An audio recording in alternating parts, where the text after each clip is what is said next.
Hello, everyone. Thank you for having me. I want to thank the SAQA staff, which is an exceptional staff doing exceptional work for SAQA members. Let's begin our talk by beginning with my quilt, False Advertising. Identity is chosen and imposed. False advertising addresses the accepted norm of the white beauty standard. We are surrounded with images and videos, advertisements suggesting what beauty looks like. If you're young and impressionable, the images you see do not look like you, then that can lead to low self-esteem and other issues. This is particularly true for young girls of color. Today, the images we see are much more diverse than when I was coming up because there were none. And so to prevent me from thinking negatively about myself, my mother taught me that there were three versions of me. There was the me as I saw myself, there was the me as other people saw me, and neither of those were totally correct. And there was the real me, the authentic me, the natural me. And I thought about my mother's saying when this call for Beyond the Mirror came up. And I decided to make a quilt that depicted what she told me and how I was raised to view myself. So here you have a young lady who is about to go on a night out of the town. And on the picture, you see how she naturally looks. In the mirror, you see how she sees herself. And then as she appears with the false hair, the false eyelashes, all the colors in her face, she looks actually clownish. And it addresses how young people go through too many changes to transform themselves to be considered attractive or to draw attention. With this quilt, I use both natural and synthetic materials. I created what I call the canvas, which is the background. And then the rest is primarily fused applique, painted and embellished. Next. This quilt, Nick and Aaron, was a gift for my nephew, Nick, to celebrate his first Father's Day with his son, Aaron. This was the first time I had actually done a pictorial quilt. And Nick had this particular photograph as a screensaver, and I asked him to send it to me without revealing what I was going to do with it. And I made this quilt. And this quilt is, as indicated, 11 by 14, and it is framed in his office. With this quilt, it was just layered, fused applique in blue cottons. Next.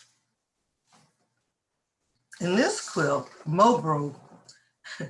I was thinking about economic hardships in the inner city.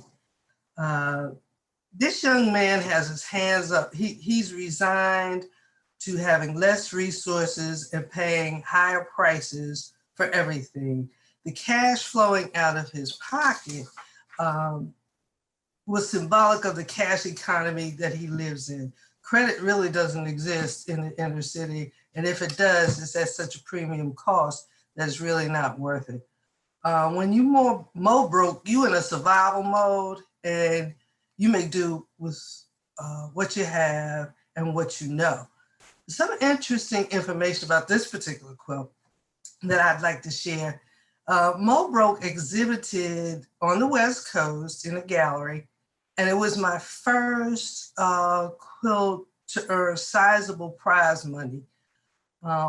It also exhibited on the East Coast in a federal courtroom, I should say courthouse. and I was asked to remove it. It seemed the image of the young man made people uncomfortable. And I found that kind of ironic because the courthouse is usually where a young man like this is prosecuted, sentenced to jail time. But it just shows how different audiences can look at the same piece of work and walk away with different perceptions. For this quilt, I used recycled clothing that I bought at a thrift store that's in an inner city neighborhood. Next. In 2014, the Boston Herald newspaper had a cartoon where President Obama was brushing his teeth in the White House bathroom, and he was asked by a white intruder sitting in the bathtub if he had tried the new watermelon flavored toothpaste. Now, of course, this created a big buzz, and the creator of the cartoon claimed that race was the first thing on his mind, and that he loved watermelon. He wasn't thinking of race at all, but when you look at the cartoon, it didn't make sense unless racism was involved in some way. So I found it both sad and offensive that, here we are in the 21st century, and this depiction of Black people in watermelon had been around for over 100 years. So I created this quilt. And what I did was I researched the subject, the Black people with the watermelon, and what was the history behind that?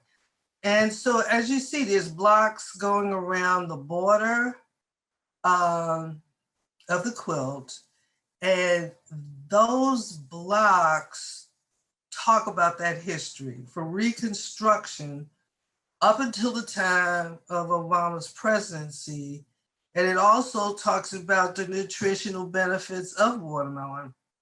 And I purposely put these two beautiful Black children eating this huge piece of nutritional fruit in this quilt to counter the images that have historically been done regarding Blacks and watermelon. I also use traditional, if you can see what looks like, it could be arguably said as a traditional quilt, but I did that intentionally because racism seems, unfortunately, to be traditional, and it doesn't seem to want to go away. And so I thought it was important to use traditional techniques. My message is clear. Racism is not funny, it never has been. And so we need to try to get over it. Next. Prayer Warriors is currently a quilt that's in a SAQA regional exhibit entitled Working with the Muse. My entire life, I've had Black women, elders, known and unknown, pray for me. They were family friends, elders, women in the church, and a lot of times, because of the circumstances of their life, they would take great joy and pleasure in seeing their young people succeed in any way. And so prayer was a major part of that. And they would pray for children in the church, for their success, for their education, for all types of things, to protect them from brutality, a lot of things. And it just, this quilt was my way of saying thank you to the women who had prayed for me. you'll see the raw, the various sections, the sky, the ground, the grass, is made with scraps, cut with a rotary cutter in different shapes, etc., and then placed on the quilt. Now, I did it this way because sometimes Black life can be raw, it can be edgy, it can be scrappy.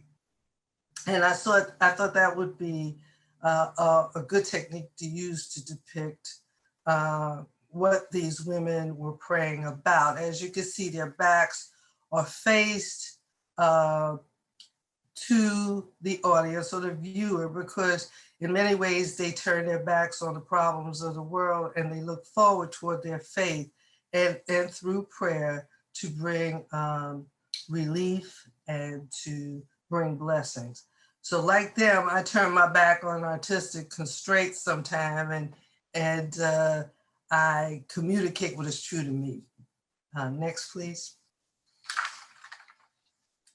Raining Corona is another applique quilt, which is a play on words. I think we could all agree that the coronavirus has reigned this year, and it continues to be the focus of attention.